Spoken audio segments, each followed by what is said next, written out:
Assalamualaikum warahmatullahi wabarakatuh. Waalaikumsalam warahmatullahi wabarakatuh. Selamat pagi. Pagi. Oke, bagaimana kabarnya? Alhamdulillah. Sehat? Sehat. Alhamdulillah. Sebelum kita memulai pembelajaran pada pagi hari ini, silakan untuk ketuanya dipimpin untuk berdoa terlebih dahulu. Ayo silakan. Bismillahirrahmanirrahim. Alhamdulillahi rabbil alamin wa bi Muhammadin nabiyyan wa rasulah. Rabbi zidni ilma warzuqni fahma waj'alni minas sholihin. Oke, selesai. Baik. Nah, ini merupakan pertemuan pertama kita ya untuk mengapel coding dan kecerdasan artifisial ya. Ini merupakan mapel baru ya, program dari kementerian untuk mapel di tahun pembelajaran 2025-2026 ini. Nah, untuk pertemuan pertama ini kita akan membahas tentang apa itu berpikir komputasional dan juga literasi digital. Oke. Tapi sebelum itu di sini ada yang nggak berangkat. Hari ini ada yang nggak berangkat. Siapa yang nggak berangkat? Gigi sama Nisa. Kenapa? Nggak berangkat kenapa? Sakit. Sakit. Oke. Kita doakan ya teman kita yang sakit semoga segera sembuh. Dan teman-teman adik-adik yang hari ini berangkat semoga tetap diberikan kesehatan. Oke. Kita akan belajar tentang apa itu berpikir komputasional dan juga literasi digital.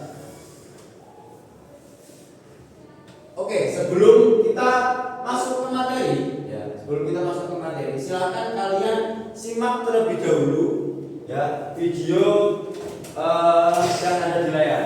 Ya. Halo, annyeonghaseyo. Hari ini kita akan belajar makro coding dan kecerdasan artifisial. Kita akan membahas tentang berpikir komputasional dan literasi digital.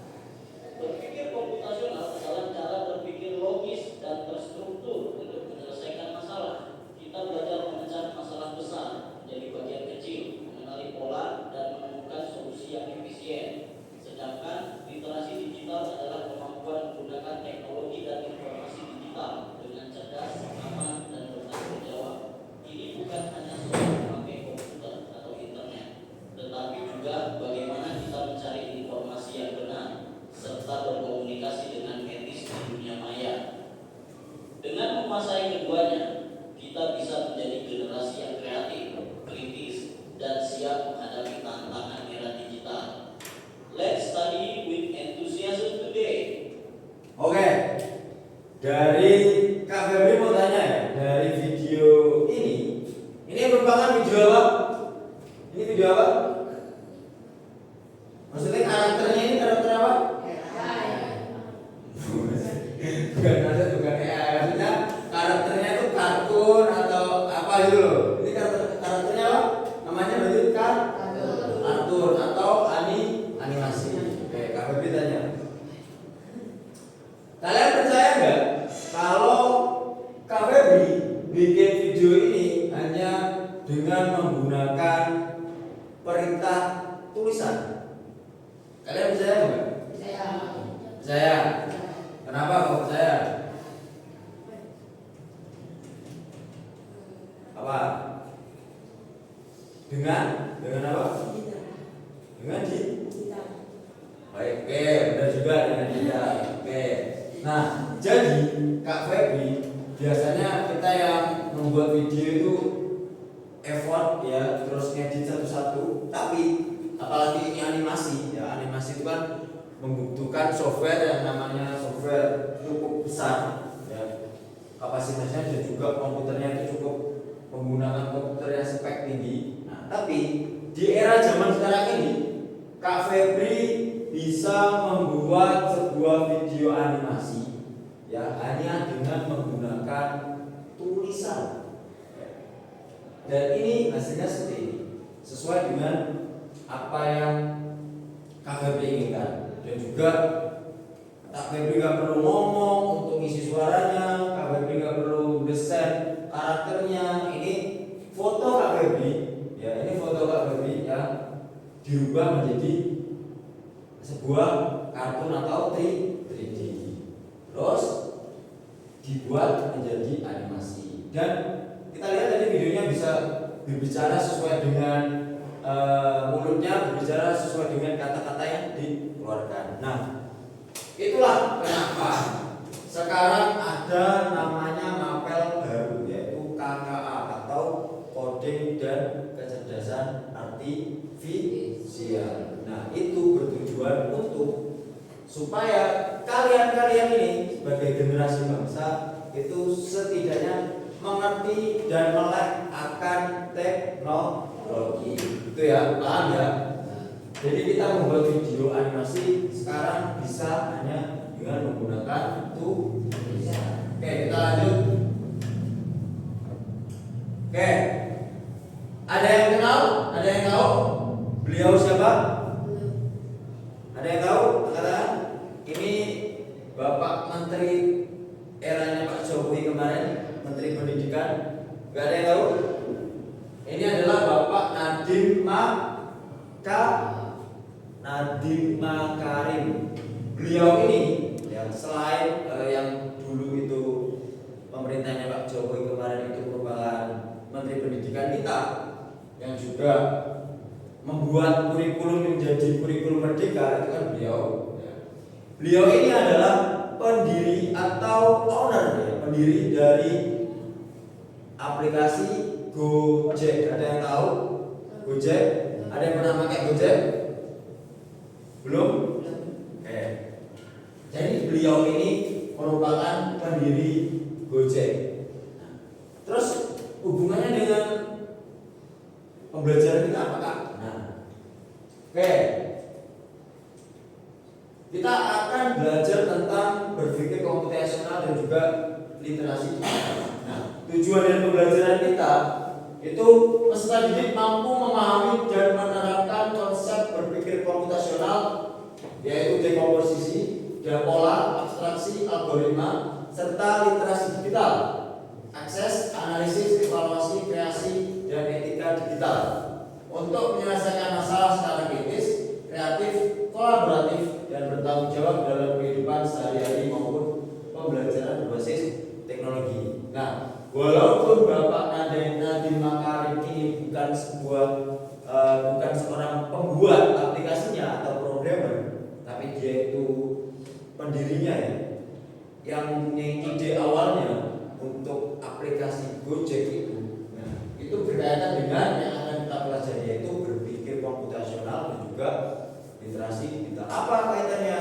Nah, berpikir komputasional itu nanti cara menyelesaikan masalah seperti yang di video tadi dijelaskan, cara menyelesaikan masalah dengan cara struktur, kritis dan kreatif yang nanti bisa menghasilkan inovasi yang bagus. Nah, contohnya Bapak Nadiem Makarim ini, beliau mungkin dulu melihat numpang ojek itu harus datang ke pangkalan ojek dan lain sebagainya.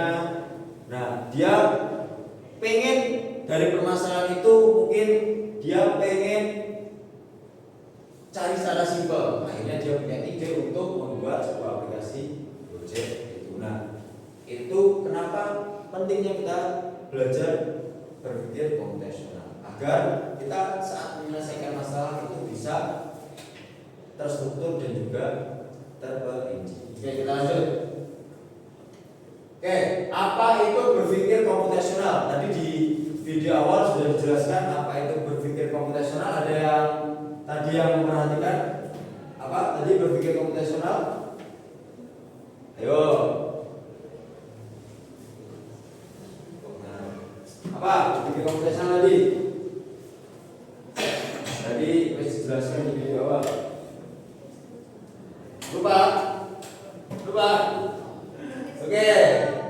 Berpikir komputasional itu adalah berpikir atau metode pemecahan masalah dengan menerapkan teknologi ilmu komputer atau informatika.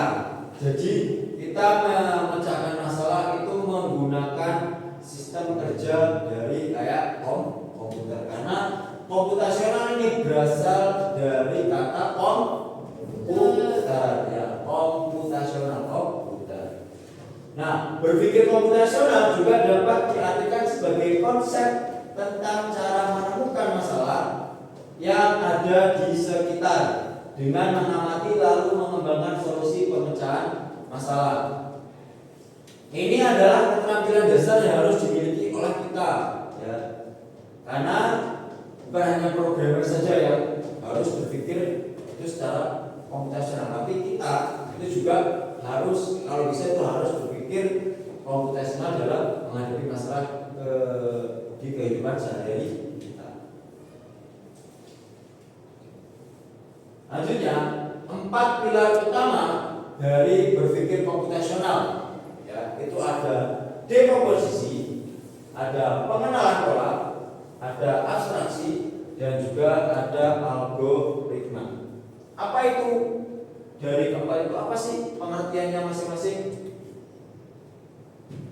Yang pertama itu dekomposisi, ya, itu merupakan proses membagi masalah yang rumit dan besar menjadi komponen-komponen yang lebih kecil dan mudah dikelola. Jadi ketika kalian mempunyai sebuah masalah yang sekiranya itu besar, rumit, atau mungkin itu membuat sampean itu budrek. Nah, dengan berpikir komputasional ini atau dengan teknik yang pertama ada dekomposisi ini, kita tuh bisa memecah masalah tadi yang besar tadi menjadi masalah-masalah kecil supaya kita itu bisa menghadapinya dengan tenang. Oke, tujuannya agar masalah tidak terlihat menakutkan dan bisa diselesaikan satu persatu. Nah, dewe menjadikan masalah kita itu kayak seakan-akan besar dan kita tidak bisa mengatasinya, itu kan biasanya banyak orang-orang kalau sekarang itu namanya depresi. Nah, dengan kita berpikir komputasional, nah itu tujuannya atau dengan dekomposisi itu bisa agar masalah itu tidak terlihat menakutkan dan bisa diselesaikan satu per satu. Contohnya dekomposisi ini dalam contoh sehari-hari. Nih, contohnya semisal membuat nasi goreng. Oke, dekomposisi itu seperti menyusun. Kita jadi masalah besarnya itu membuat nasi goreng. Nah, dengan teknik dekomposisi ini kita memecah permasalahan itu menjadi bagian-bagian kecil. Contoh, yang pertama menyiapkan bahan, bisa berupa nasi, bumbu, telur, dan lain-lain. Terus kedua, mengiris bumbu. Ketiga, menggoreng telur.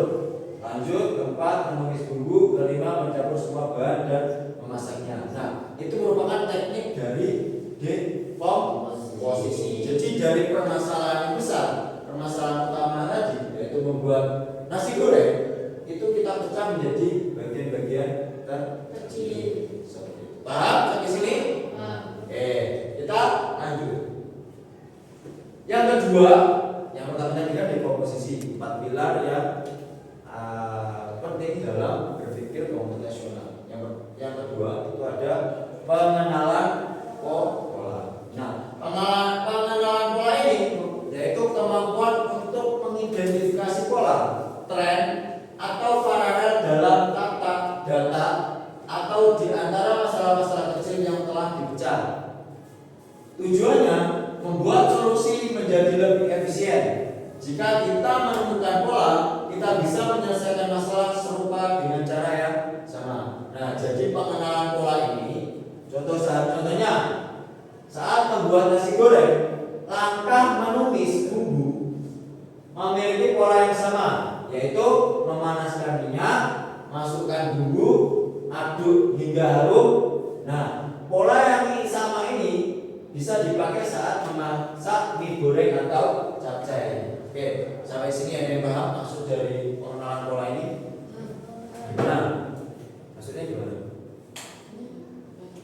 Ayo, Alvin, gimana maksudnya?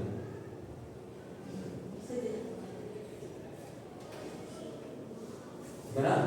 Ada yang paham? Ada yang tahu maksudnya? Nah, intinya pengenalan pola ini jadi dari tahap-tahap dekomposisi tadi, ya, ini ya, tahap dekomposisi tadi, menyiapkan bahan, mengiris bumbu, menggoreng telur dan lain sebagainya. Pengenalan pola ini kayak apa namanya? Pola mana atau langkah sing kuwi wis sering langkah itu selalu ada atau sama saat melakukan misal membuat nasi goreng dengan membuat mie. Nah, kita mengenali pola langkah yang sama. Misal kalau membuat nasi goreng kan kayak menyiapkan bumbu. Kalau membuat mie juga kan kita juga harus menyiapkan bumbu. Nah, itu kan pola yang sama. Nah, pengenalan pola ini jadi dengan kita mengenali pola yang sama, berarti kita bisa melakukan misal aku pernah menghadapi masalah itu, aku pernah menghadapi masalah kayak gini, berarti saya cara menghadapinya begini, berarti gitu. Jadi pengenalan pola itu kayak kita udah pernah melakukan apa yang kita alami.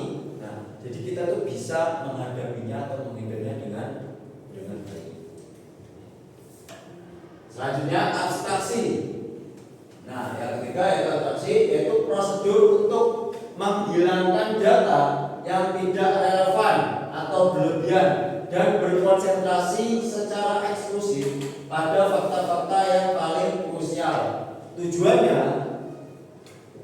agar kita tidak bingung dengan informasi yang terlalu banyak dan bisa fokus pada inti masalah. Contoh dalam kegiatan sehari-hari, misal saat mengendarai sepeda, kita fokus pada cara mengayuh, menjaga keseimbangan dan mengerem. Kita tidak perlu memikirkan bagaimana cara kerja detail setiap gear atau bahan membuat bannya. Detail itu diabstraksikan. Nah, jadi abstraksi itu kayak contohnya itu tadi, kalau kita sedang naik sepeda, naik motor, kalau kita mau belajar naik sepeda, kalau naik motor itu kan kita fokus pada keseimbangan supaya kita tidak jatuh. Kita nggak perlu mikirnya itu ban itu dibuat, itu rantai kok iso berputar, itu motor ini kok iso menyala, dan gimana toh kok sepeda ini bisa berjalan.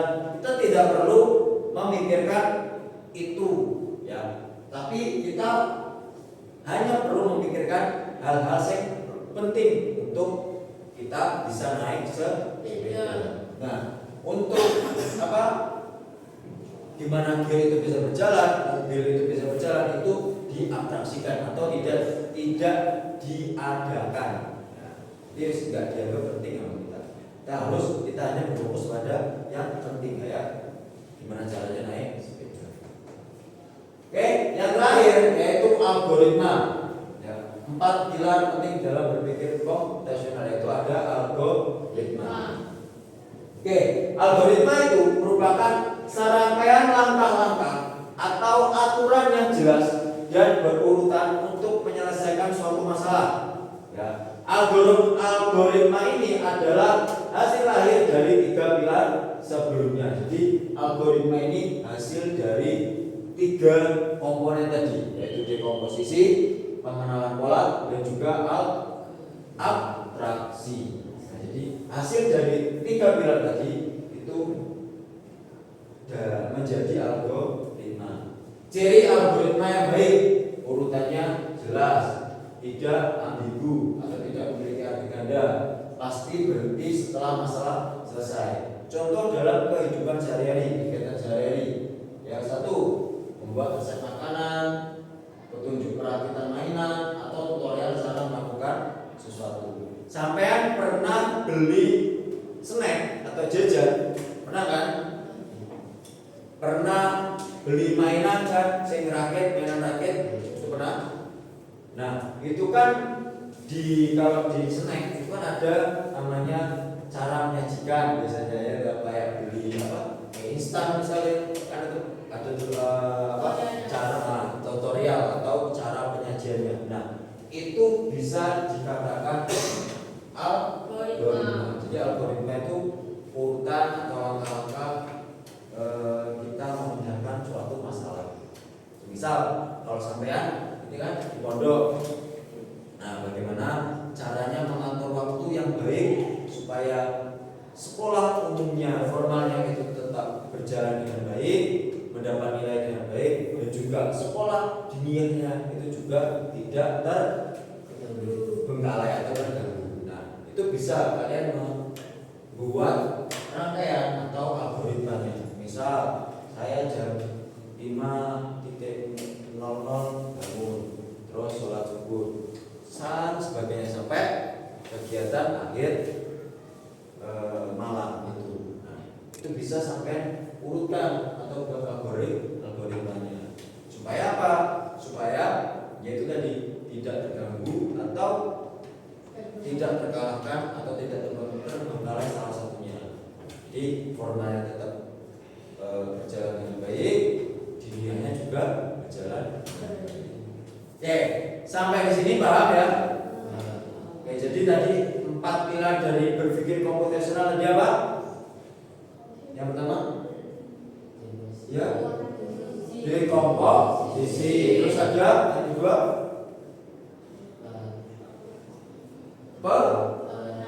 pengenalan pola. Yang ketiga tadi apa? Abstraksi. Yang keempat, algoritma. Itu hal penting atau teknik dasar dalam berpikir komputasional.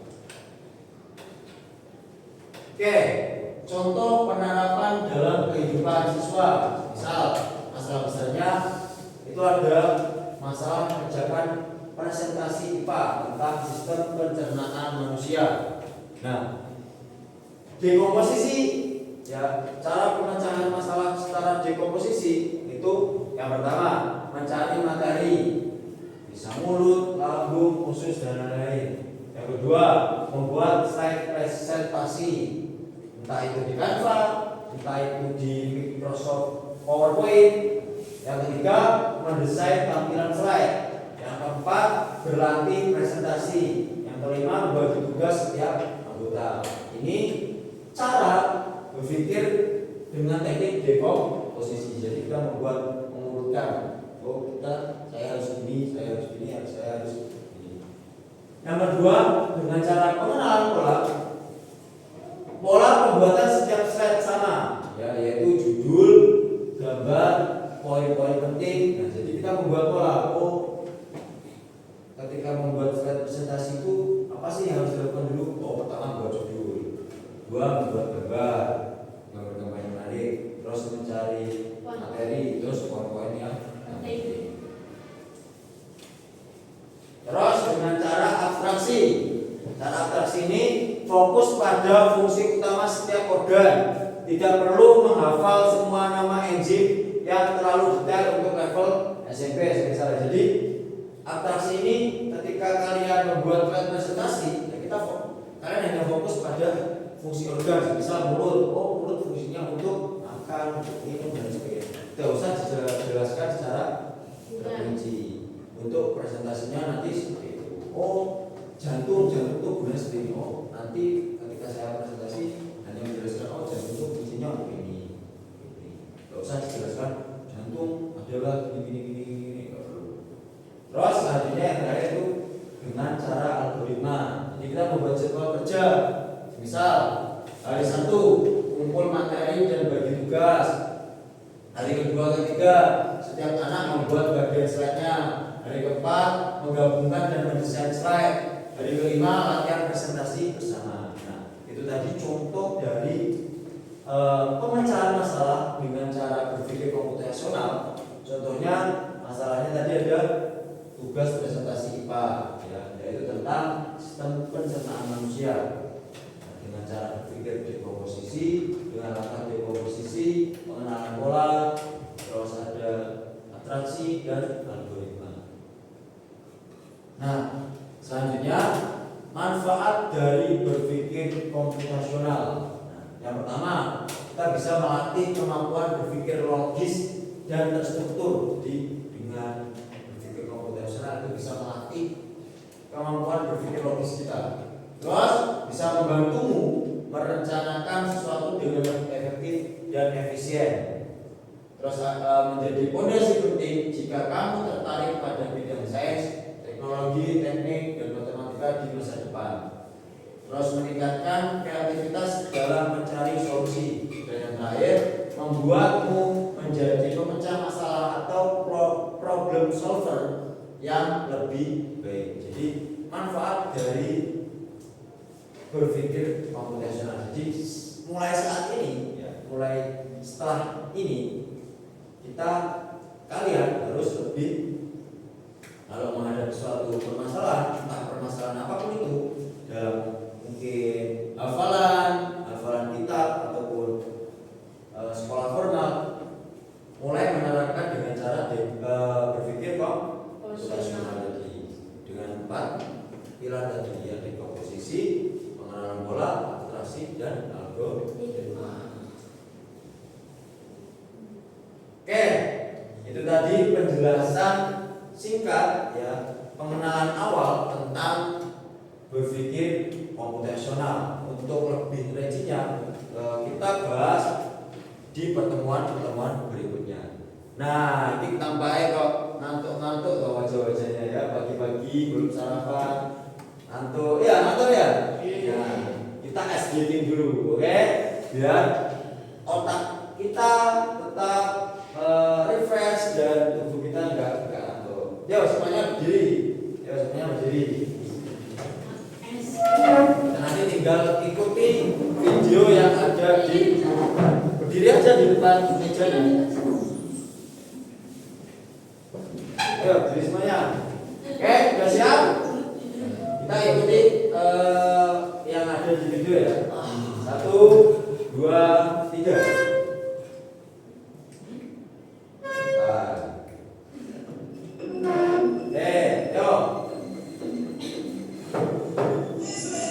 Ikuti gerakannya, ya.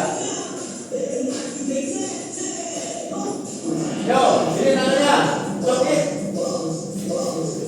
Ayo, terus. Sesuai kan dalam video.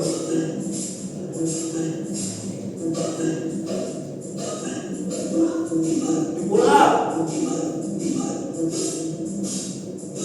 Ayo.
Definisi literasi digital. Apa sih literasi digital?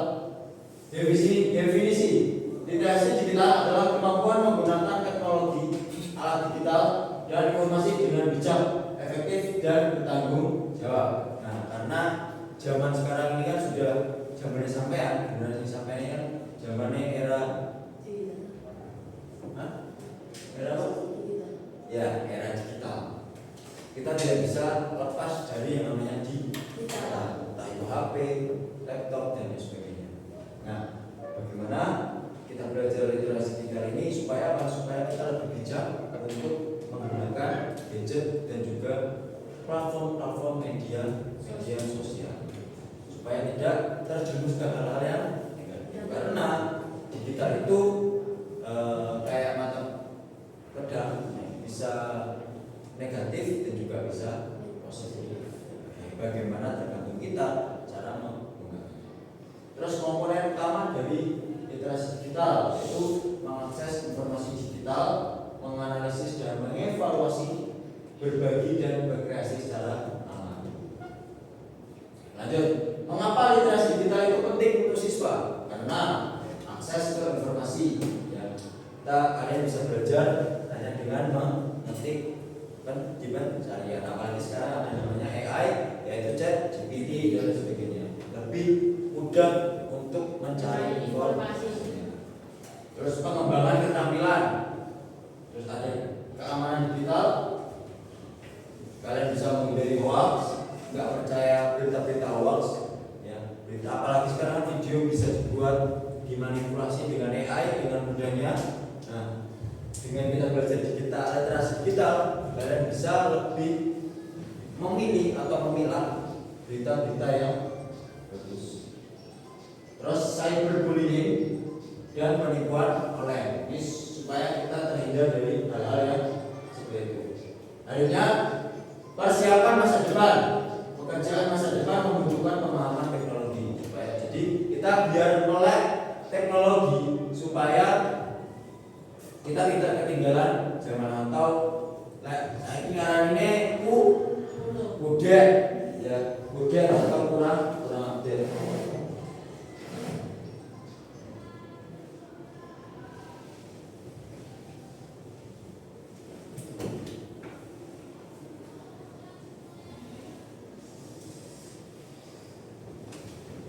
Oke, lanjut. Pilar literasi digital, ya, yang pertama ada digital skills, keterampilan teknis menggunakan perangkat dan aplikasi, ya. Kedua, digital ethics atau etika dalam berdigital, etika dalam berkomunikasi dan berbagi di dunia digital. Yang ketiga ada digital creativity atau membuat konten positif dan inovasi atau inovatif.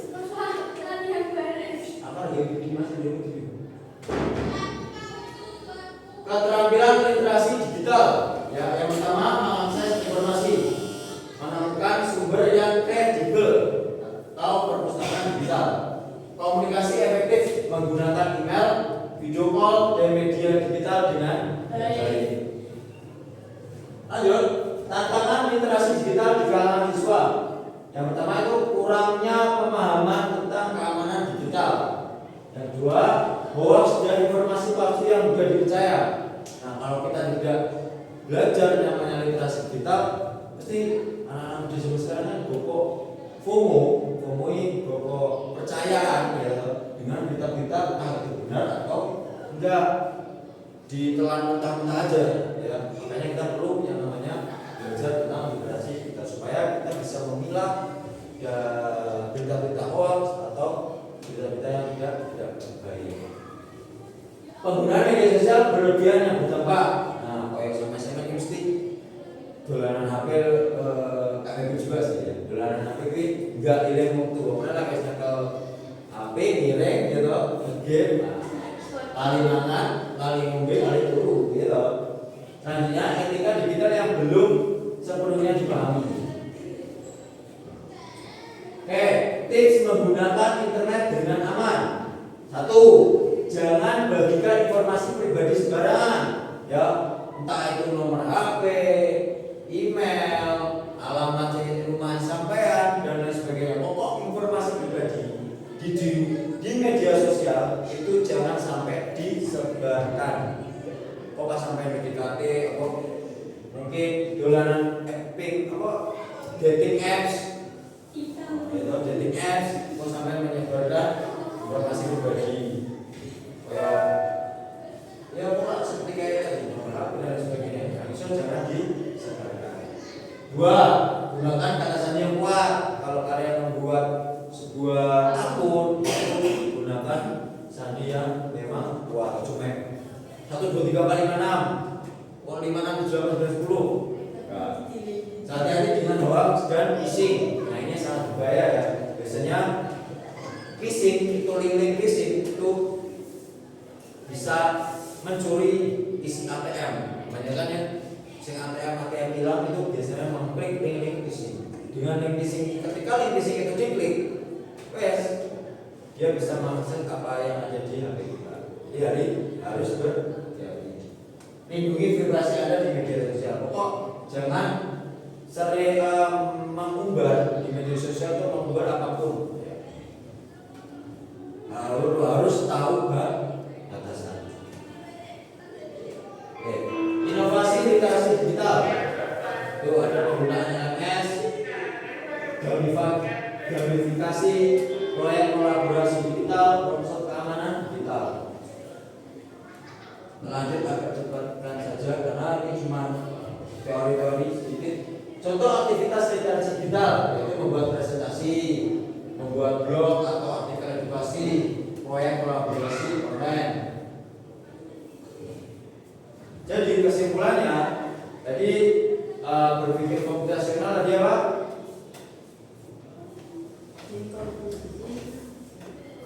Pengertian dari berpikir komputasional tadi apa? Ini siapa? Siapa namanya? Nah, coba apa tadi? Berpikir komputasional tadi jadi itu loh jangan.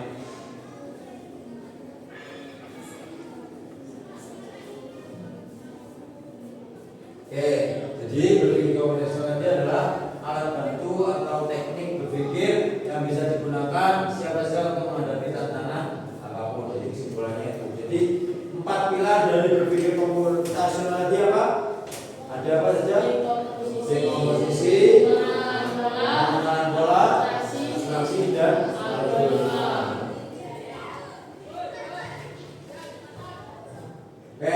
Kesimpulan untuk literasi digital di era digital yang terus berkembang ini, literasi digital bukan lagi sekadar keterampilan tambahan, melainkan kebutuhan mendasar sebagai generasi muda. Kita memiliki tanggung jawab untuk menggunakan teknologi secara bijak, kreatif dan bertanggung jawab. Jadikan literasi digital sebagai jembatan untuk belajar, berbagi dan menciptakan hal-hal positif. Mari kita gunakan teknologi untuk mendukung mimpi dan masa depan yang lebih baik.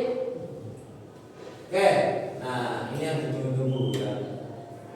Setelah kita belajar teori tentang apa itu berpikir komputasional, apa itu literasi digital, nah kita sekarang praktekkan sedikit algoritma atau mengasah kemampuan berpikir kalian. Nah, silakan dibuka bukunya, dihidupkan. Oke, kita lanjutkan. Kita mencoba mempraktekkan berpikir komputasional, yaitu berpikir kritis tadi ya. Kita coba dengan aktivitas 1. Ya, ini kan aktivitasnya yaitu belajar pemecahan masalah logistik dalam menghitung waktu tempuh berkendara dengan aplikasi Scratch. Silahkan buka Google Chrome-nya. Kita menggunakan aplikasi Scratch. Kayak perintah tutorial. Sudah bisa login semua ya? Oke, kita coba. Nah, ini kan perintahnya ini belajar pemecahan masalah logistik dalam menghitung waktu tempuh berkendara dengan aplikasi Scratch. Nah, langkah-langkahnya. Jadi kita akan menghitung, semisal kita mau ke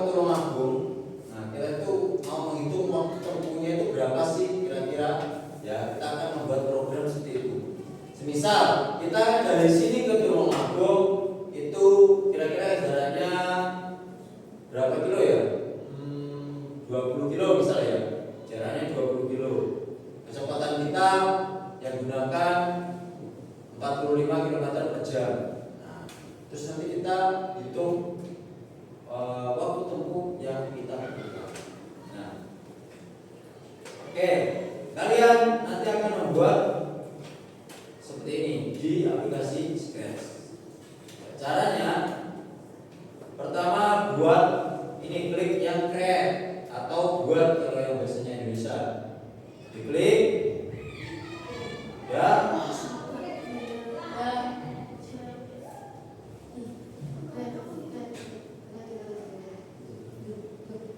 Udah buat seperti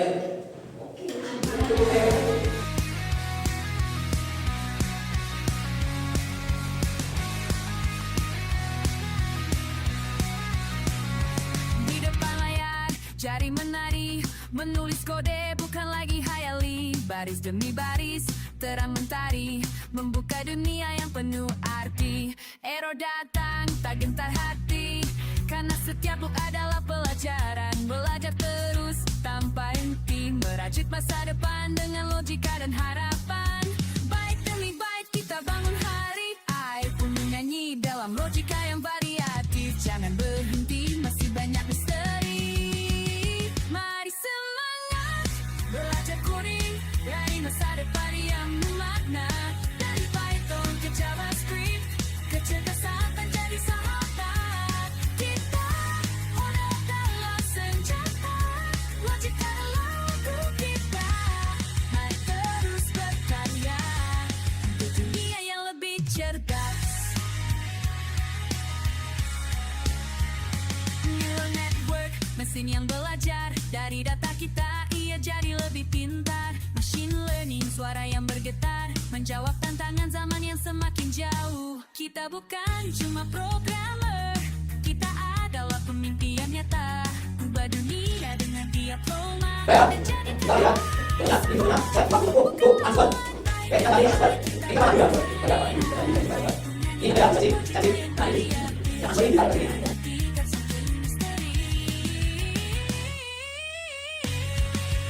Mari semangat, belajar coding dari masa depan yang penuh makna. Dari Python ke JavaScript, kecerdasan buat menjadi sahabat kita. Coding adalah senjata, logika adalah lalu kita. Mari terus berkarya untuk dunia yang lebih cerdas.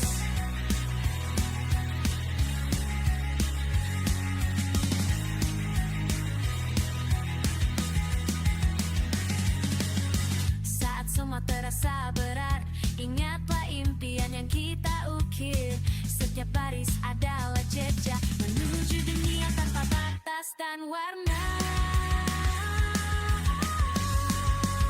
Berlari semangat, belajar coding, raih masa depan yang pemakna. Dari Python ke JavaScript, kecerdasan bahkan jadi sahabat kita. Kita, coding adalah senjata, logika adalah lagu kita. Mari terus berkarya di dunia yang lebih cerdas. Kode dan mimpi, satu dunia. Bersama AI, kita ubah dunia.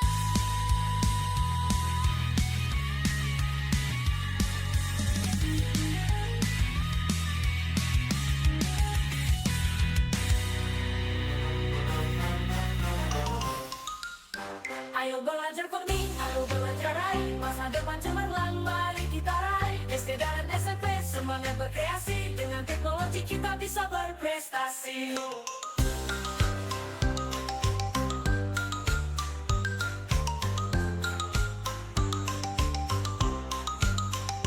Klik, klik, ayo coba ketik kode jadi nyata. Robot pintar bisa bicara, bersama kita belajar gembira. Dua, tiga, mulai cerdas kreatif penuh daya. Coding dan AI jadi sahabat, mewujudkan mimpi hebat.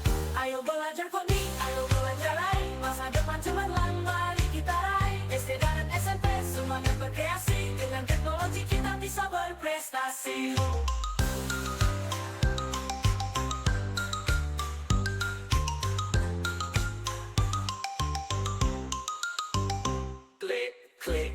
Ayo coba ketik kode jadi nyata. Robot pintar bisa bicara, bersama kita belajar gembira. Dua, tiga, mulai. Cerdas, kreatif, penuh daya. Coding dan AI jadi sahabat, mewujudkan mimpi hebat. Ayo belajar coding, ayo belajar AI. Masa depan cemerlang, mari kita raih. SD dan SMP semangat berkreasi. Dengan teknologi kita bisa berprestasi.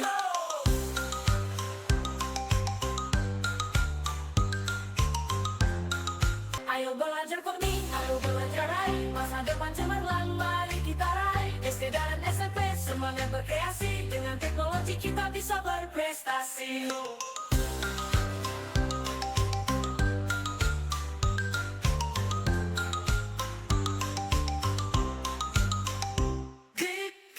Ayo coba ketik kode jadi nyata. Robot pintar bisa bicara, bersama kita belajar gembira. Dua, tiga, mulai. Cerdas, kreatif, penuh daya. Coding dan AI jadi sahabat, mewujudkan mimpi hebat. Ayo belajar coding, ayo belajar AI. Masa depan cemerlang, mari kita raih. SD dan SMP semangat berkreasi. Dengan teknologi kita bisa berprestasi.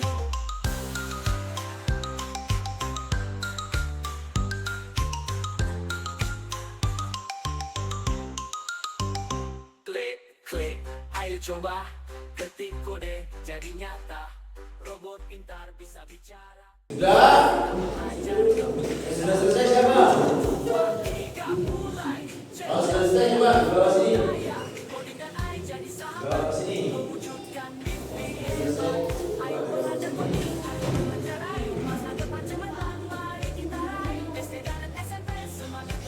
Oke, coba kita lihat. Nanti kalau berhasil, ya intinya nanti kalau berhasil kayak gini. Nanti kalau berhasil kayak gini.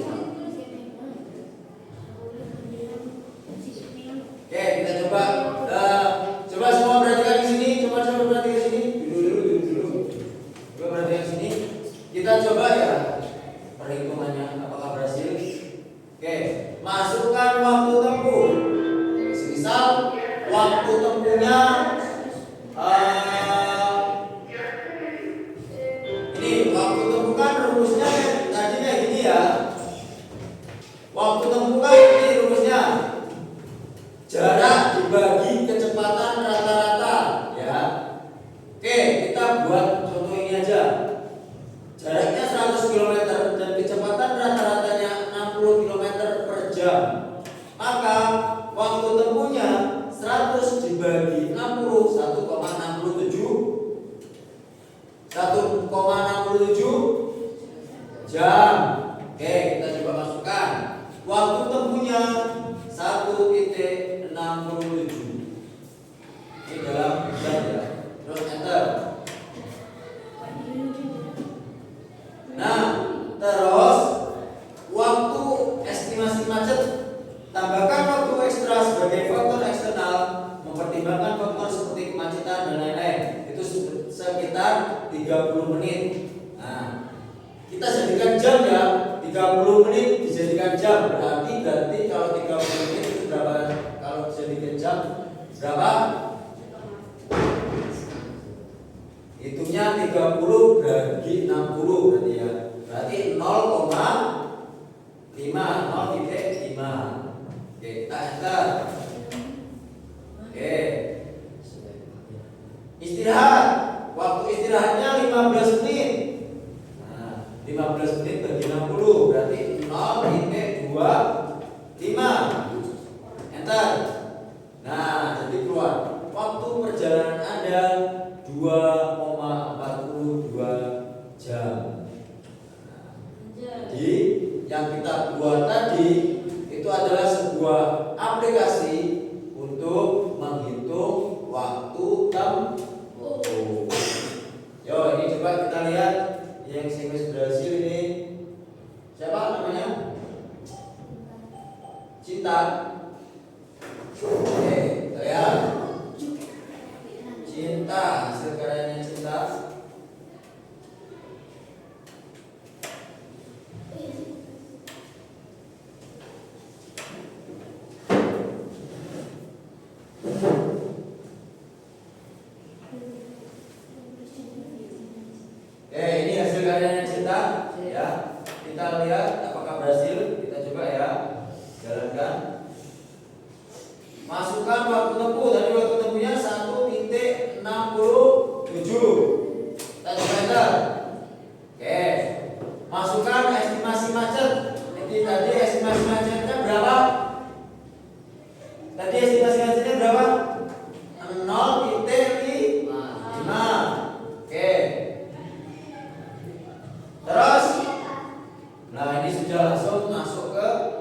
waktu perjalanan. Berarti belum berhasil. Ini nggak urut. Kan urutannya harusnya kayak gini tadi. Waktu tempuh dulu. Yo, sampai sudah selesai lagi. Jadi blok-blok ini tadi, ya intinya blok-blok ini tadi itu perintah untuk membuat ini. Jadi pertama, when, ketika diklik, nah, ketika ada pertanyaan masukkan waktu perintah, kita kan masukkan waktu tempuhnya berapa. Itu. Jadi ini simulasi menjadi programmer sederhana, ya. Jadi seorang programmer sederhana.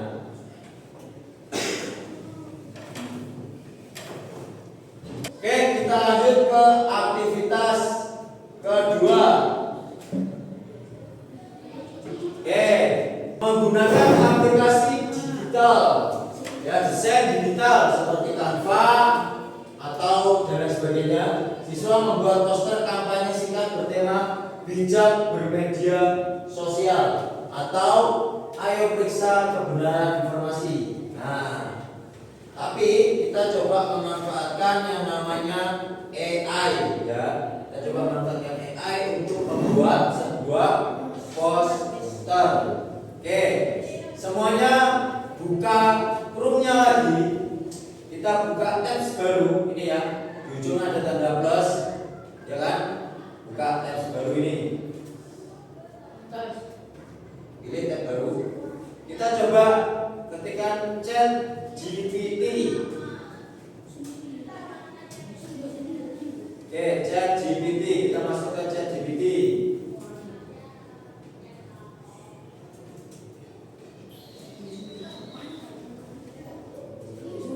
Nah, kalau sudah masuk ke ChatGPT, tadi perintahnya apa? Disuruh membuat poster bertema bijak bermedia sosial atau ayo periksa kebenaran informasi. Nah, ChatGPT itu bisa membuatkan gambar tersebut. Oke, silakan kalian buat gambar poster dengan tema tadi. Kalau yang laki-laki temanya ini, yang laki-laki temanya bijak bermedia sosial. Kalau yang perempuan, ayo periksa kebenaran informasi. Dengan ChatGPT, silakan lakukan perintah apapun di ChatGPT untuk menghasilkan poster tadi.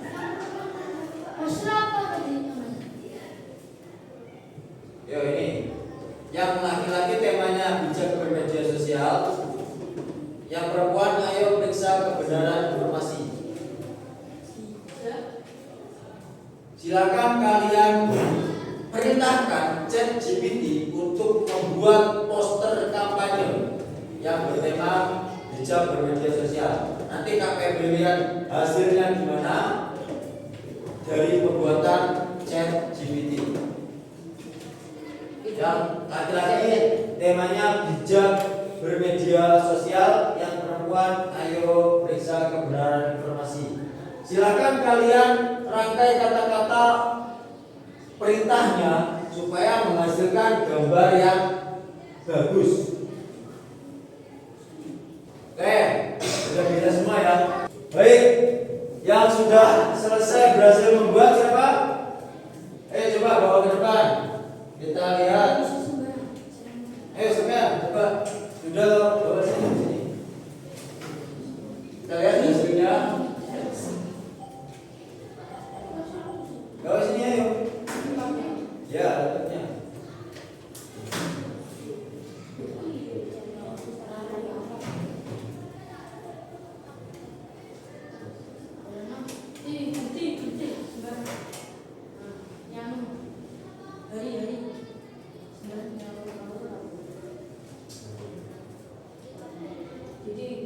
Oke, kita lihat hasil dari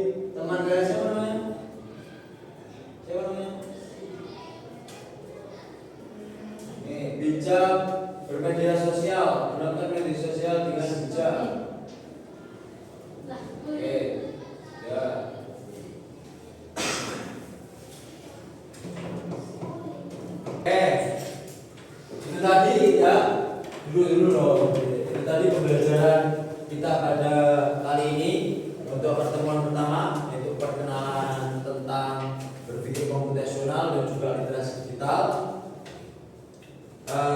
Sekian, dan kami minta maaf apabila ada salah kata. Oke, sebelum kita akhiri pembelajaran